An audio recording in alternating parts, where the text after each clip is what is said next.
Iniciamos, ya estamos grabando, estamos amigos del canal con Bárbara Aranguren, escritora española. Ella nos va a hablar un poco de su trabajo, de sus obras, de sus novelas y también un poco de lo que va a sacar en adelante, ¿no? Los nuevos libros. Bárbara, coméntanos un poco cómo estás, bienvenida. Hola, ¿qué tal? Buenas tardes aquí en España, que son las 6 de la tarde. Pues yo encantada de compartir con vosotros mi experiencia como escritora. Mi historia es la de muchos escritores que empezaron pues leyendo muchísimo desde niños, ¿no? Luego yo pues estudié historia en la universidad, historia medieval en concreto, y por las tardes hacía teatro éramos unos jóvenes que aquí habían llegado argentinos huyendo de la dictadura allí y bueno, nosotros estábamos aquí todavía en plena dictadura, pero esto nos abrió mucho, por lo menos en mi caso y en este grupo de gente con el que yo me movía, pues a muchas cosas que aquí no teníamos, ¿no? Acceso, desde obras de teatro hasta, bueno, literatura, psicoanálisis, muchas cosas que formaron parte de mi desarrollo. Y en concreto, pues había una profesora, Diana Raznovich, que ahora vive en España y también es ilustradora, y Diana se dio cuenta de que yo escribía mucho. Yo escribía mucho, pero nunca sabía que eso tenía que ver con publicar, ¿no? Escribía poesía, escribía. Y entonces ella me dijo, no, no, ella escribía teatro. Tienes que pensar en que tú tienes un talento para escribir y tienes...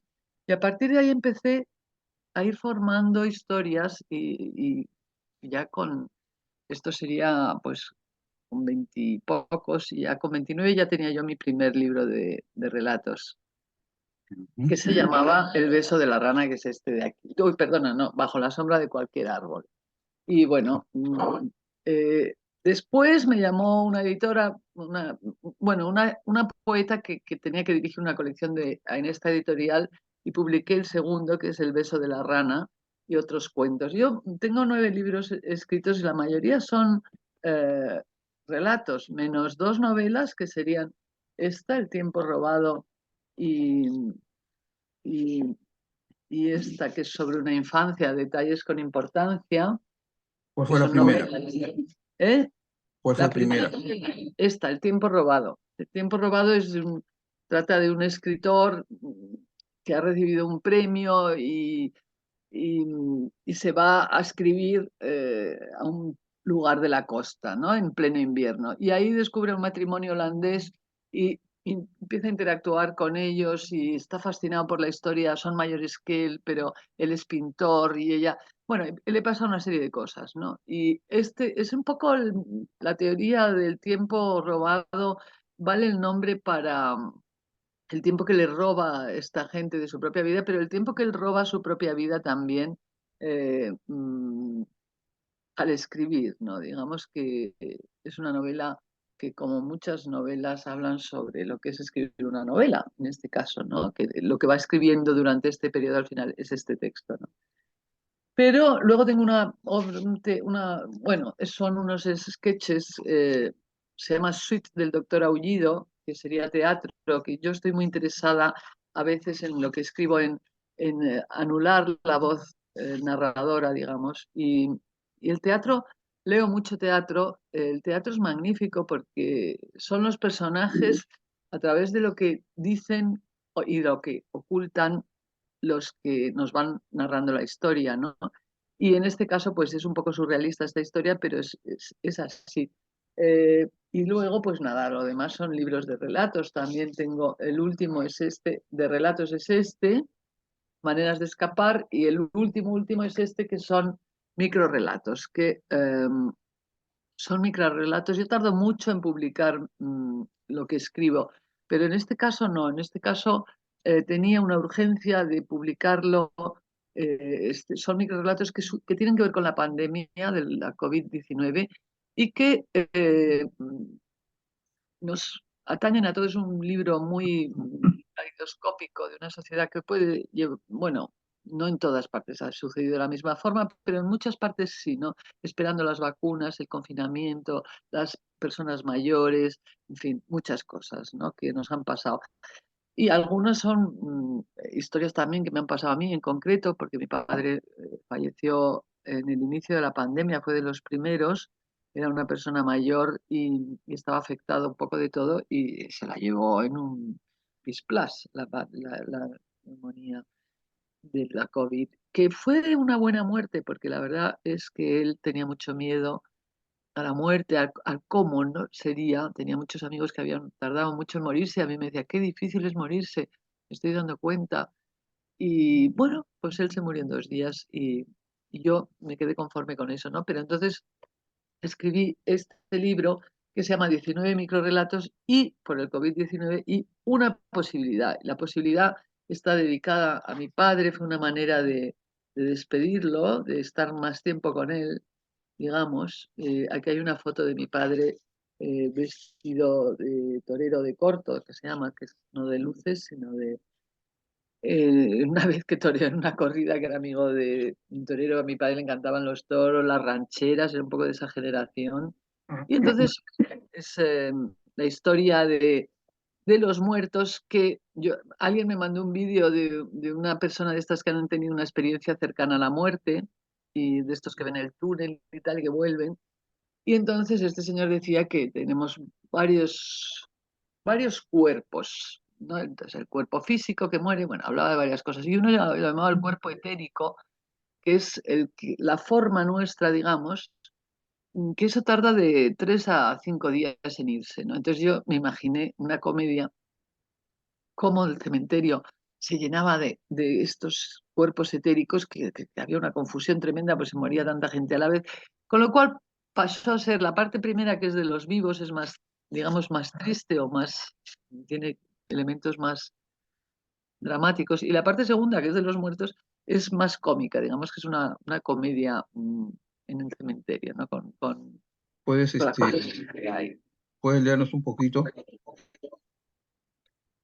Bueno, voy a leer de los microrelatos, porque lo otro habría lo otro tiene Sí. muchas páginas, entonces vamos a ver, no sé qué microrelato.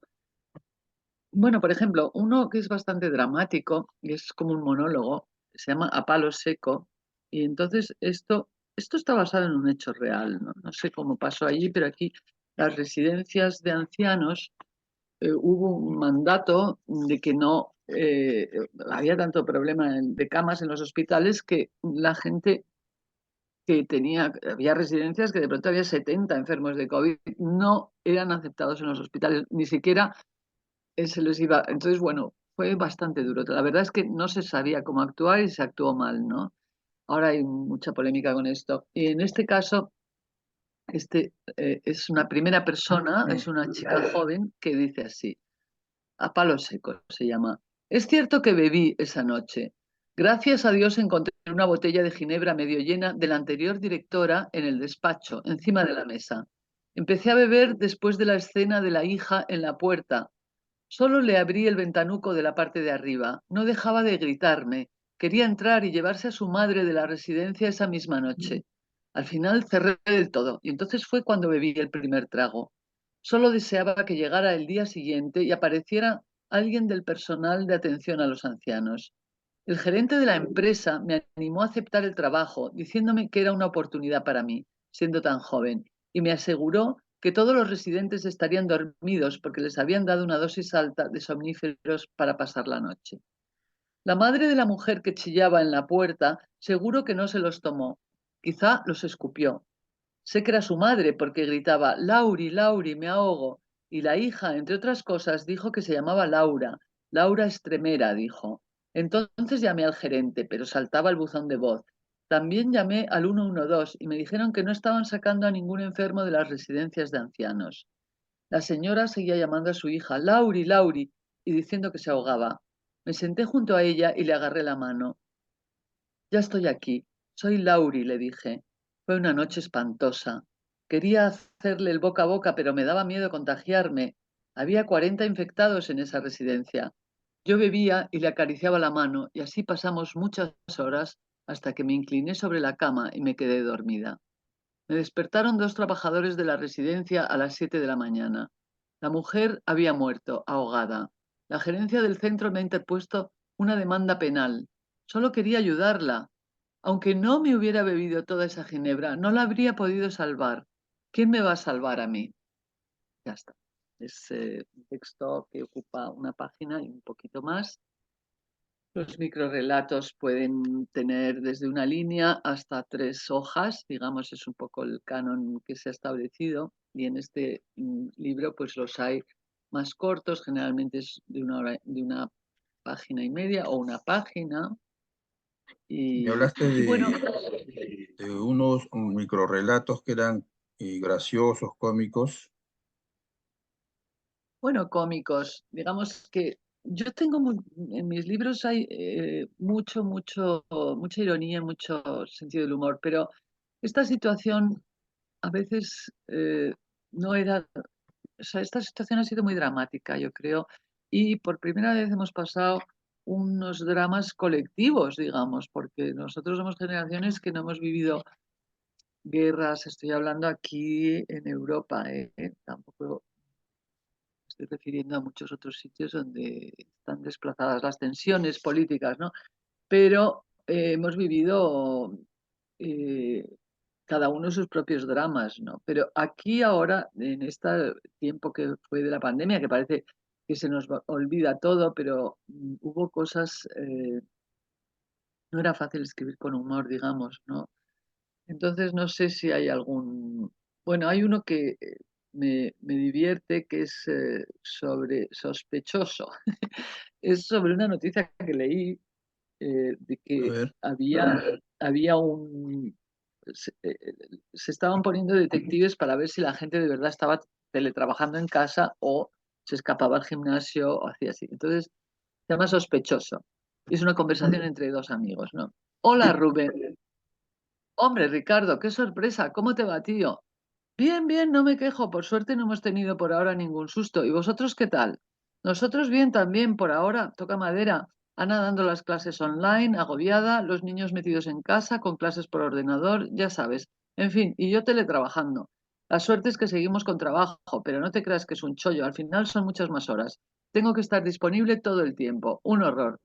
Y tú, cuéntame, ¿se encargan investigaciones a detectives privados en estos tiempos? Debe ser difícil seguir a alguien si no sale de casa. Aquí Rubén soltó una carcajada entusiasmado por su propio chiste. No te creas, no te creas, tenemos muchos casos. ¿Matrimonios que se quieren destrozar en los tribunales con tus informes? A Rubén le encantaba hacer bromas a su amigo sobre lo inmoral que le parecía el oficio al que se dedicaba. Eso como siempre, ni más ni menos que antes de la pandemia, contestó Ricardo. Ahora nos piden investigaciones de otro tipo, totalmente nuevas para la agencia. Ah, sí, qué interesante, ¿cómo qué? Nos contratan empresas o directores de recursos humanos de grandes empresas. ¿Para qué? Quieren informes sobre los trabajadores que teletrabajan, saber si de verdad están en sus casas en las horas que les corresponden, dijo Ricardo. Se produjo un silencio molestamente largo. ¿Y qué viene en esos informes? Preguntó Rubén. Bueno, ya sabes a qué hora salen de su vivienda, con quién, para qué, ese tipo de cosas. Otro silencio tenso. ¿Te han encargado que me investigues? No puedo contestar a esa pregunta. Solo quería decirte que investigando a gente que debería estar teletrabajando, he visto que algunos sujetos, al no estar controlados por un horario de oficina, van al supermercado, o pasean al perro, o llevan a los hijos a un parque, o van al gimnasio, en fin, de todo un poco. Entiendo. La voz de Rubén se había desinflado. A partir de mañana, precisamente, tengo que empezar una investigación de este tipo, dijo Ricardo, subrayando con el tono la palabra mañana. Está claro, que hijos de puta, dijo Rubén. Gracias, amigo. Te estoy llamando desde el móvil de Susana, claro, Ricardo. Ya me hago cargo. Dale recuerdos de mi parte. Lo haré. Cuídate. Adiós, Rubén. Y ¿y se ha bueno, dado eso? ¿Es real ¿eh? eso ya? ¿Ha sido real eso, la investigación?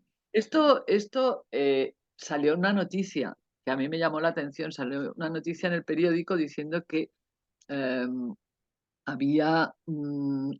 que había muchos casos, ahora muchos, bueno, contratos en las agencias de detectives por parte de las empresas para ver qué hacían los empleados. Porque, claro, todo esto era una novedad.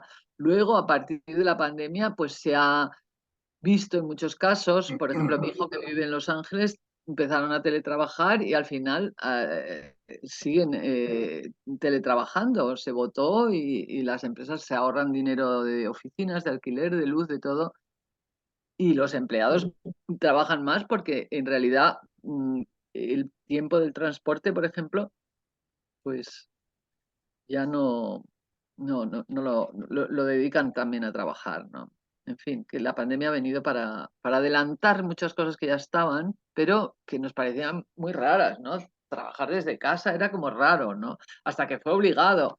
Y entonces ahora ya no es raro, ahora es casi lo habitual, ¿no?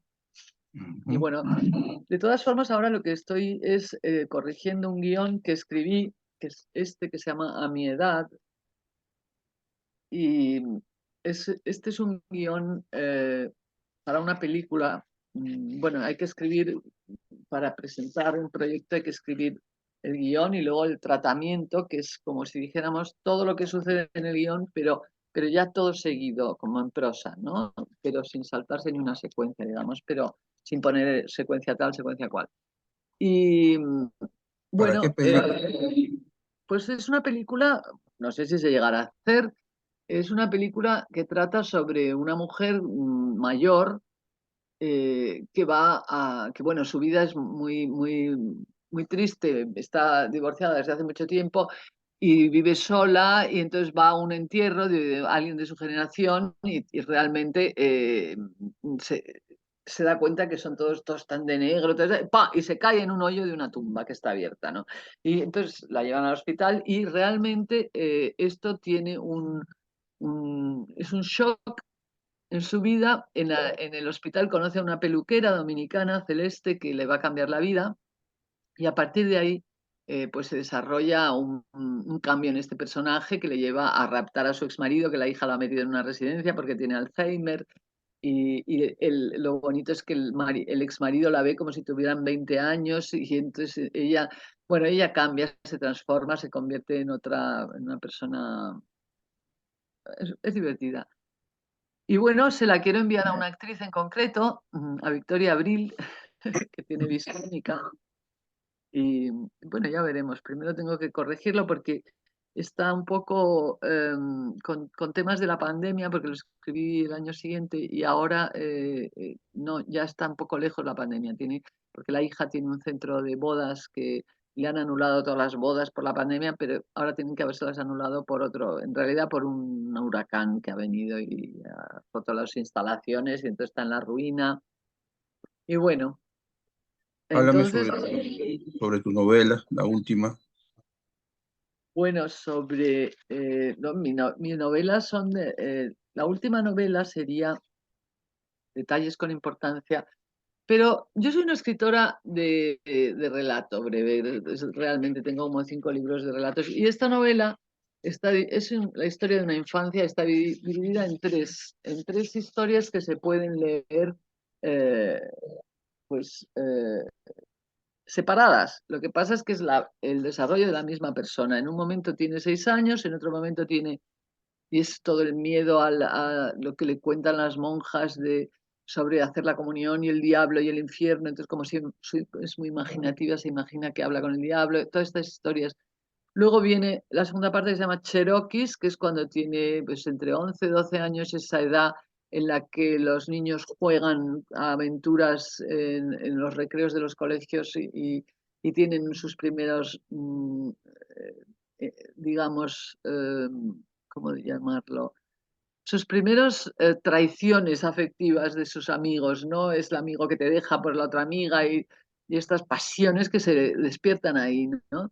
Y la tercera se llama Inglaterra y sería la adolescencia, el descubrimiento del otro sexo, en este caso, el erotismo y de la liberación de estar hablando otra lengua y estar metido en otra cultura, en otro sistema de valores y de familias, ¿no? Sí, y se ¿Cuándo, cierra ahí. cuándo publicaste esa novela? Esta, vamos a ver, esta la publiqué en el 2015. 2015. ¿Y actualmente estás con otra novela? ¿Qué es lo que estás haciendo Actualmente ahorita? estoy en el proceso que no sé en qué va a acabar de, sí, de una novela, pero que también es sobre tres mujeres que la vida no les ha sido fácil y no han conseguido llegar a armarse, sino al revés, a deshacerse. Una de ellas se suicida, otra de ellas anda perdida y otra se ha acostumbrado a esa manera y se ha convertido en una superviviente de su propio. Son personas en general con algún problema de personalidad o de enfermedad mental. Bueno, enfermedad mental es un nicho, ¿no? Una expresión no adecuada, quizá. Personas que no han encajado, ¿no? Y, y- y que sin embargo son personas muy interesantes, con mucho talento, que han hecho algo cuando eran jóvenes de valor y que luego pues se han ido deteriorando. Y es muy difícil de escribir porque realmente lo que estoy haciendo es que la voz narradora que decide que va a escribir de estas tres amigas que tiene, eh, lo quiere hacer muy rápidamente porque tiene una enfermedad, eh, bueno, tiene un cáncer que no sabe cuánto tiempo le va a quedar y entonces son proyectos literarios que tiene desde hace tiempo donde cada historia de estas personas ha generado unos textos. Por ejemplo, la que se suicida ha generado textos teatrales, escenas con la madre. Y entonces es la historia de la persona, los textos que ha generado. Voy por la primera. La siguiente, otra vez, tendrá que ser la historia de esa persona y los textos que generó en su momento, ¿no? Y así, con lo cual es la urdimbre. El otro día estaba leyendo unas ideas de Carson McCullers sobre la novela, que decía que su novela, que en principio se iba a llamar bueno, que se acabó llamando El corazón es un cazador solitario, eh, que uno va sembrando semillas mientras escribe y escribe y escribe, va sembrando y sembrando, y de pronto un día, ¡boom!, todo eso no solo florece, sino que se arma, ¿no? Y que para ella se armó el día que se dio cuenta de que el personaje al que todo el mundo habla en realidad es mudo, ¿no? Y ahí, ¡pum!, se armó la. Pero no lo sabía al principio de ponerse a escribir, ¿no? Y en ese sentido, yo soy un poco ese tipo de escritor que no sabe a dónde le va a llevar el texto, ¿no? No como otros que se arman una estructura con unas fichas y las fichas de los personajes lo van juntando. Hay todo tipo de escritores. Y en Ujú. mi caso, voy llevada por la intuición, digamos, que persigue una idea obsesiva, una idea que, mm, que sabes cuál es, que sabes que quieres escribir eso, ¿no? De esas personas o de esos personajes, más bien. Se convierten en personajes, aunque puedan partir de algunos aspectos reales, de algunas personas reales. Mm, yo a veces cuando leo algo del pasado, o lo que yo recuerdo es lo que escribí, ya no recuerdo la realidad verdaderamente. El otro día vine. ¿Escribirías poesía, ensayo, o variarías un poco? Bueno, poesía escribo, lo que pasa es que no la enseño. Y por el momento no puedo escribir ensayo porque eh, no tengo seguridad en mi capacidad de teorizar, quizá. Tengo mucha más seguridad en mi capacidad de plasmar unos personajes o un mundo de ficción Tú vives en que. Madrid, ¿verdad? Yo vivo en Madrid. Ujú. Ya, sí. Y entonces me hablaba de esa nueva novela que son un narrador que habla de tres mujeres, ¿verdad? Sí, Esas, una esas tres, narradora. una narradora que habla de tres mujeres. ¿Esas tres mujeres son amigas en la historia? O es decir, aparecen en las escenas juntas o son No, separados, casos separados. no, son separados, sí. Ya, ya, ya, ya.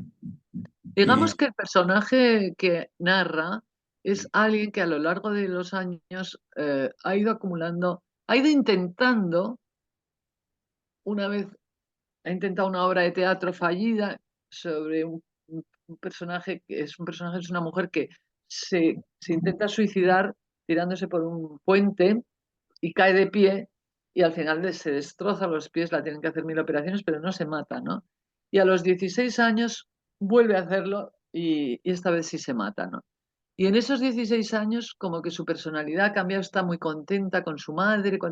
Entonces, esa dificultad de las hijas y las madres, con una madre difícil, y como un personaje que ha querido huir de su madre y al final ha acabado presa, porque al final ha acabado viviendo en la casa de la madre y casi sin poderse mover mucho, sin mucha movilidad, ¿no? Y ese personaje me llevaba a hacer unas escenas un poco clásicas al estilo de Ibsen, o sea, un poco escenas de teatro, pero claro, sin llegar a formar una obra, ¿no? Y varios intentos de este personaje. Otro, sin embargo, es una persona, mm, bueno, son textos diferentes que estos personajes han generado, ¿no? Esa foto que salía de Edith Wharton era una traducción hecho algunas, esta y otra de unos relatos de Maupassant, esta del inglés y la otra del francés, porque me metí en un curso de traducción, en 2 cursos en realidad, y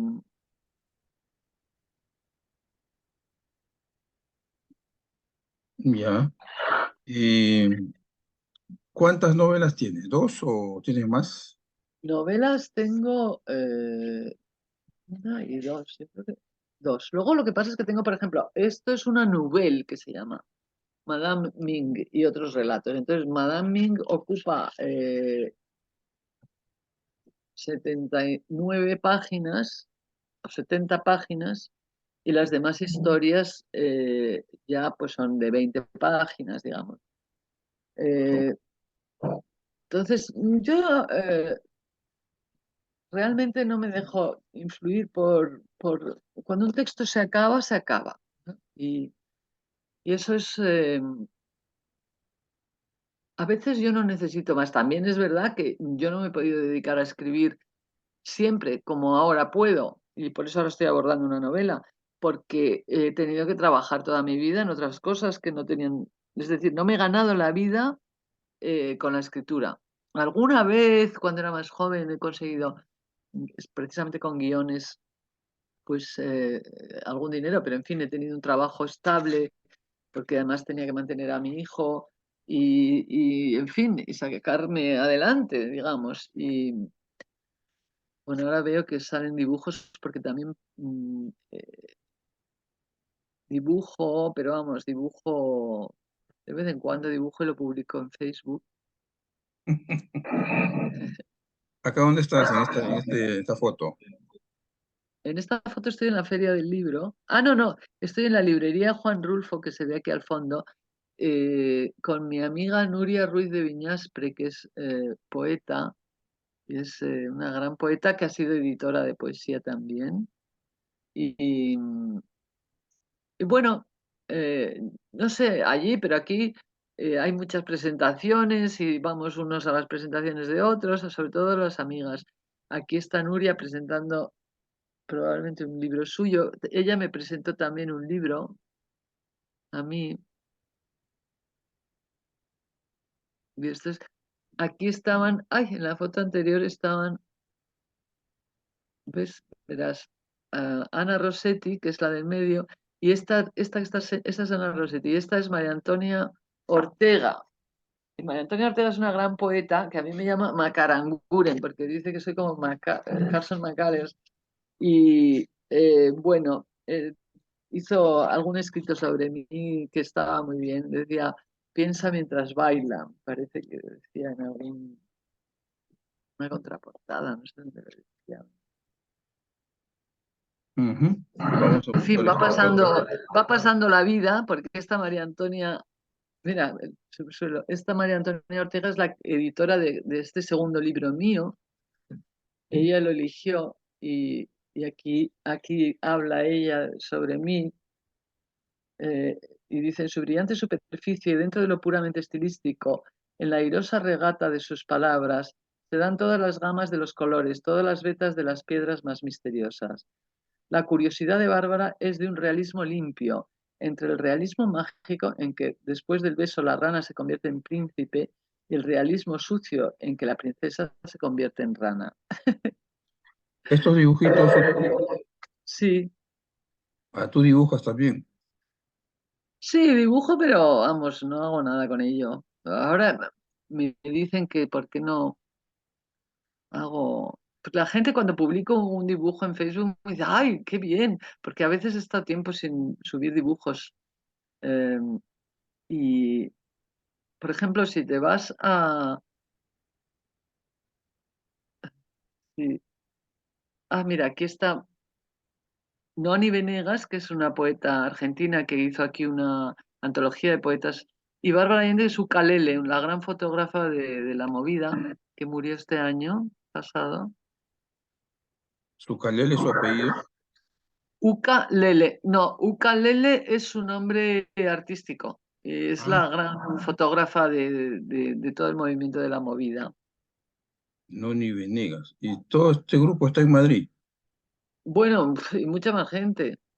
Aquí estás viendo, pues por donde yo me muevo, ¿no? Pero, Acá hay más, mira.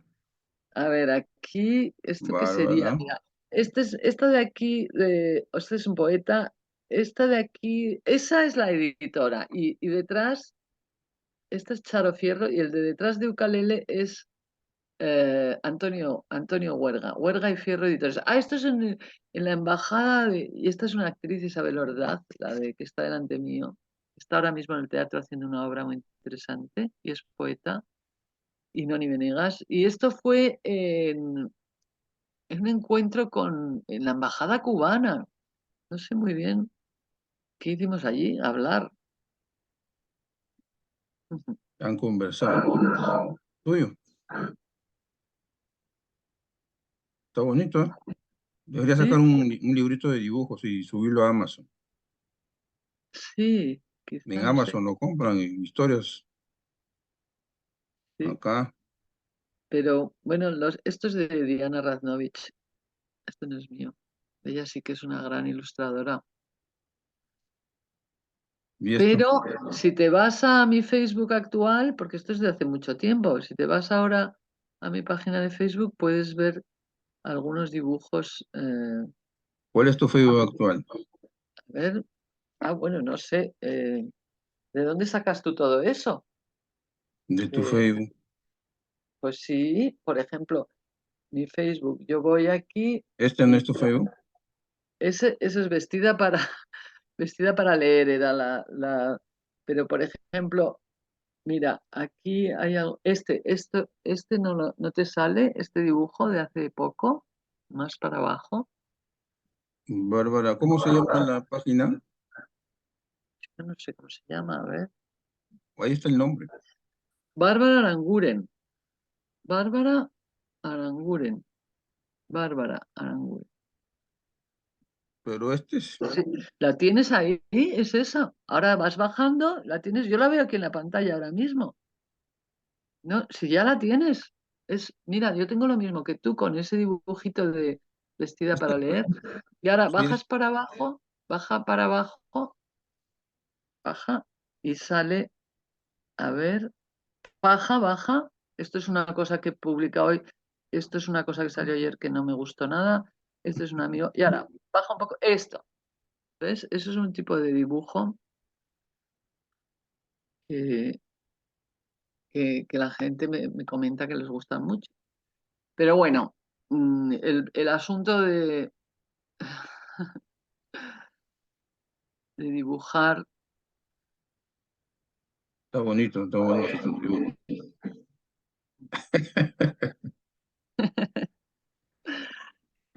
Vamos a buscar más fotos. Acá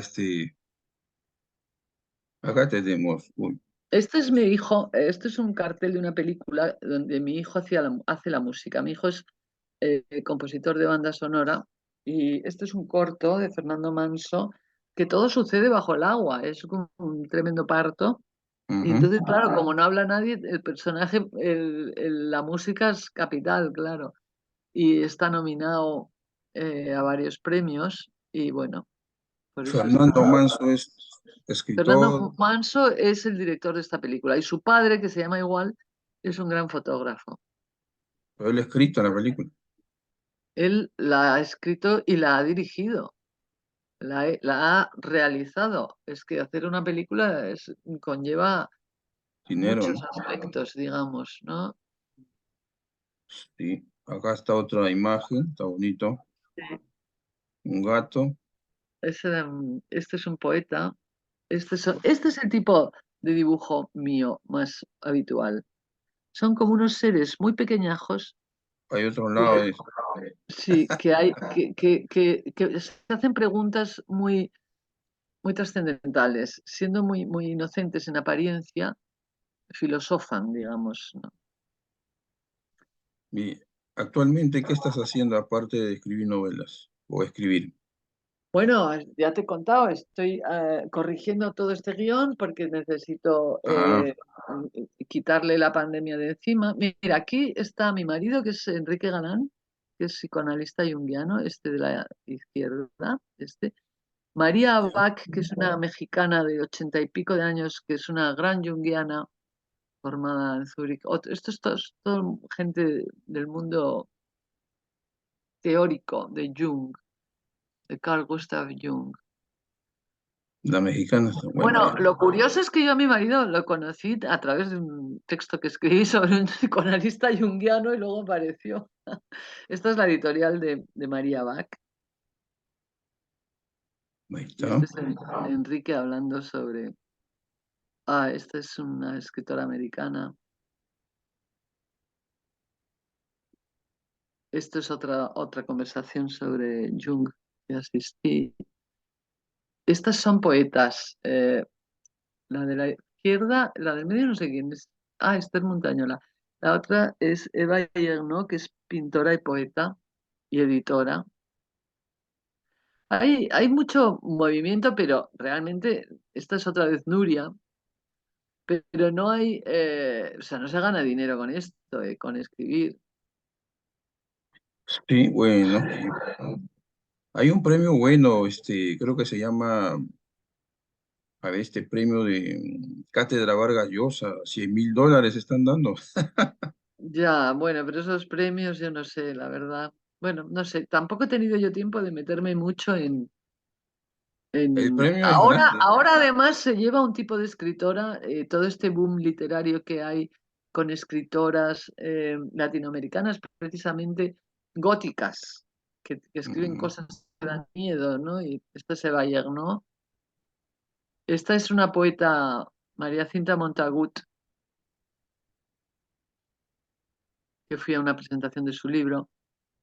Y bueno, entonces ahora los editoriales buscan que seas, que tengas si tienes alguna identificación especial, diferente, digamos, o racial o de género. eh, este es mi hijo. Este es el día que me rompí ¿Qué algo. pasó acá? Algo me pasó en la muñeca. La muñeca, todo tu brazo. Sí, todo el brazo. Pues lo que te digo, que si te pasa algo raro, vamos, raro, algo que esté de moda en la temática del momento, de temática de género, temática poscolonial, temática posmachismo. Entonces, digamos que son voces de una generación que no es la mía, evidentemente. Este es un gran actor, Luis Omar. Río Revuelto. Este es un gran libro de, de John Didion. A Es topar. fantástico ese libro.